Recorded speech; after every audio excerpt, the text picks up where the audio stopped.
जय हिंद मेरे प्यारे दोस्तों। आज मैं आपको कक्षा 10 प्रश्नावली 12.2 का प्रश्न संख्या छठे का हल कराऊंगा। कह रहा है ऊंचाई 220 सेंटीमीटर और आधार का व्यास 24 सेंटीमीटर वाले एक बेलन, जिस पर ऊंचाई एक पॉलीबेलन बना लेते हैं। जैसा प्रश्न कह रहा है तब कह रहा है एक बेलन है,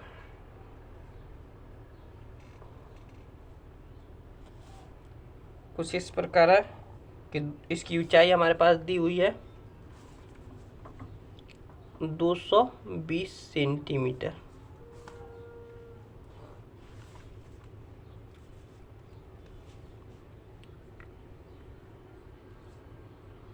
और व्यास दिया हुआ है,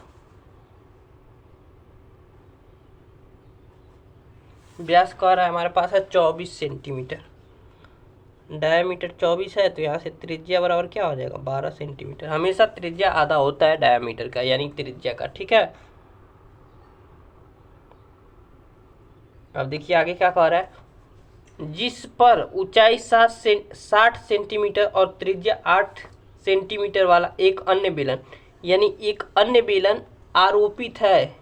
इसी के ऊपर कह रहा है एक बेलन जिस पर कह रहा व्यास 24 सेंटीमीटर, जिस पर ऊंचाई 60 सेंटीमीटर वाले और त्रिज्या 8 सेंटीमीटर एक अन्य बेलन आरोपित है, अध्यारोपित है, यानी इसी के ऊपर एक और बेलन है 60 सेंटीमीटर। तो बना लेते हैं।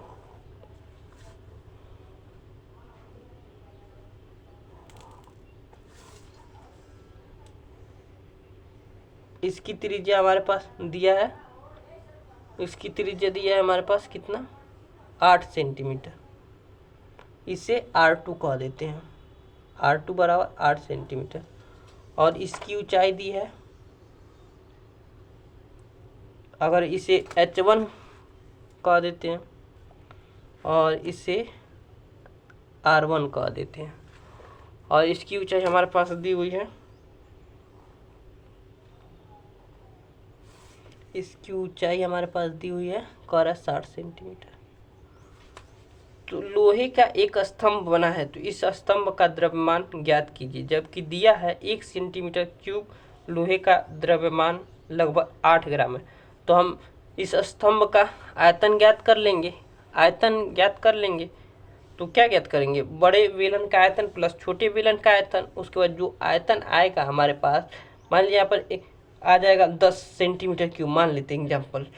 तो अगर 1 सेंटीमीटर क्यूब लोहे का द्रव्यमान लगभग 8 ग्राम से बना है, तो 10 हमारा आया आंसर, तो 10 गुणे 8 बराबर कितना आ जाएगा 80 ग्राम आ जाएगा। तो हमें आसानी से ज्ञात कर लेंगे। तो चलिए जैसा प्रश्न कह रहा है सबसे पहले लिखेंगे, दिया है क्या दिया है हमारे पास, लिखेंगे बड़े बेलन बड़े बेलन बड़े बेलन का बड़े बेलन का त्रिज्या, जिसे R1 हमने कहा, वो है 12 सेंटीमीटर। बड़े बेलन का ऊंचाई, जिसे हमने कहा H1, वो है हमारे पास 220 सेंटीमीटर। अब लिखेंगे छोटे बेलन का त्रिज्या, जो कि है R2 हमने माना कितना है 8 सेंटीमीटर, और छोटे बेलन का ऊंचाई, जिसे हमने H2 का, वो है हमारे पास 60 सेंटीमीटर। अब लिखेंगे हल। यहाँ से लिखेंगे लोहे से बने, ये लोहा का बना है, क्यों कैसे पता, क्योंकि कह रहा है 1 सेंटीमीटर क्यूब लोहे का द्रव्यमान लगभग 8 ग्राम है। तो इस लोहे का स्तंभ का पूरा आयतन ज्ञात कर लेंगे, उसके बाद 8 से गुणा कर देंगे, वही हमारा आंसर हो जाए। लोहे के स्तंभ का आयतन बराबर क्या हो जाएगा, बड़े बेलन का आयतन प्लस छोटे बेलन का आयतन। बड़े बेलन का आयतन प्लस छोटी बेलन का आयतन। तो बड़े बेलन का आयतन, तो आयतन क्या होता है बेलन का? Pi r square h, pi r square h. यह R1 है बड़े बेलन और यह H1 है, plus pi r square h, यह R2 है और यह H2 है। अब देखिए यहाँ से पाई कॉमन ले लेंगे बस, तो पाई कॉमन ले लेंगे तो आएगा हमारा R1 square H1 plus R2 square H2। अब मान पुट कर देंगे, उसके बाद हमारा आयतन ज्ञात हो जाए। तो पाई की वैल्यू का है हमारे पास 3.14 लेने को, तो ले लेंगे, इसमें क्या है। तो पाई और R1 की वैल्यू हमारे पास क्या है 12 गुणे 12, और H1 की वैल्यू हमारे पास है 220, प्लस R2 की वैल्यू हमारे पास है 8 गुणे 8, क्योंकि स्क्वायर लगा है ना। H2 की वैल्यू हमारे पास है 60। अब इसे हल कर देंगे, पाई की वैल्यू अभी रखेंगे, 12 गुणे 12 का स्क्वायर कितना होता है 144, और 220 प्लस 8 8 64 गुणे 60। अब देखिए पाई 144 में 22 का गुणा करेंगे, उसके लिए मैंने रफ काफ़ी पहले से ले लिया है। तो 144 का गुणा 220 में करना है, तो 22 से कर लेंगे, 0 पहले ही लगा देते हैं।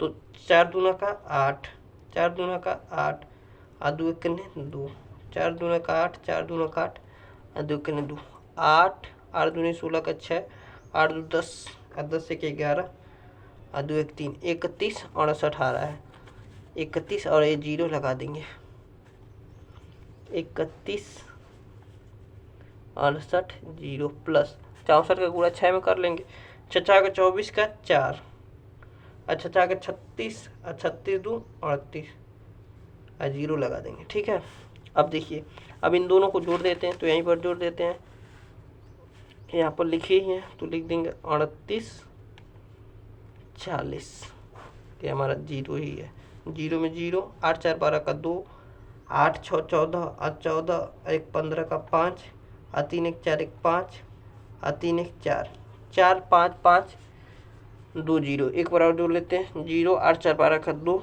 8 6 14 1 15 का 5, और 3 1 4 5, यहाँ पर 3 ही होगा ना यार, हासिल कहाँ हो जाए, 3 1 4, और इसमें हासिल 5 और 3, 3 5 5 2 0 आ रहा है, 3 5 5 2 0 आ रहा है, 3 5 5 2 0 आ रहा है। अब देखिए गुणा कर लेंगे, पाई की वैल्यू अब रख देंगे क्योंकि रखने का समय आ गया, 3.14।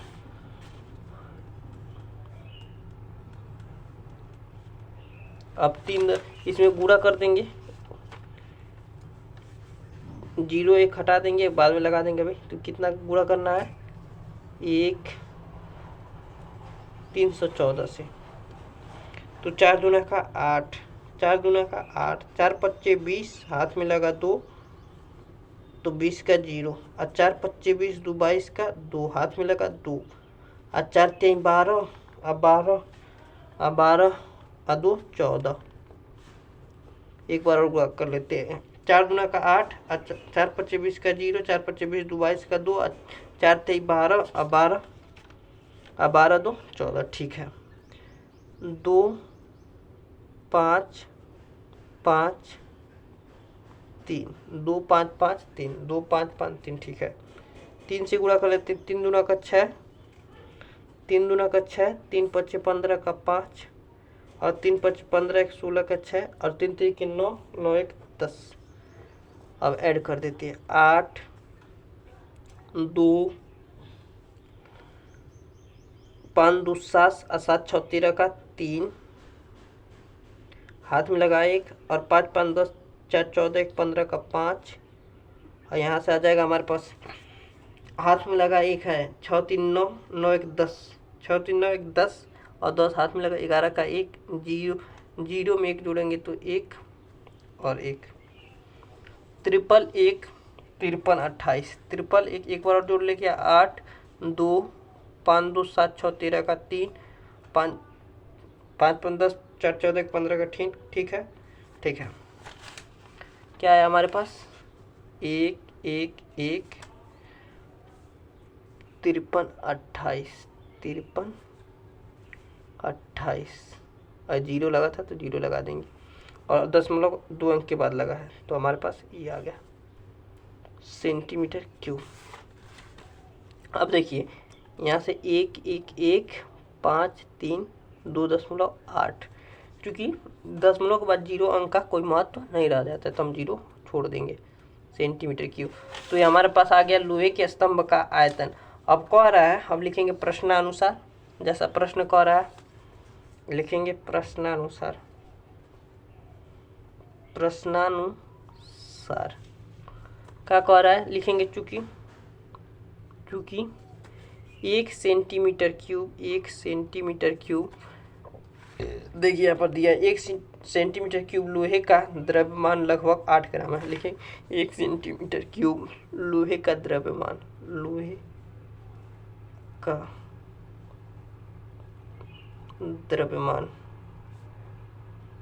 8 ग्राम है। इसलिए 1 1 1 5 3 2.8 सेंटीमीटर क्यूब लोहे का द्रव्यमान 8 से गुणा हो जाएगा।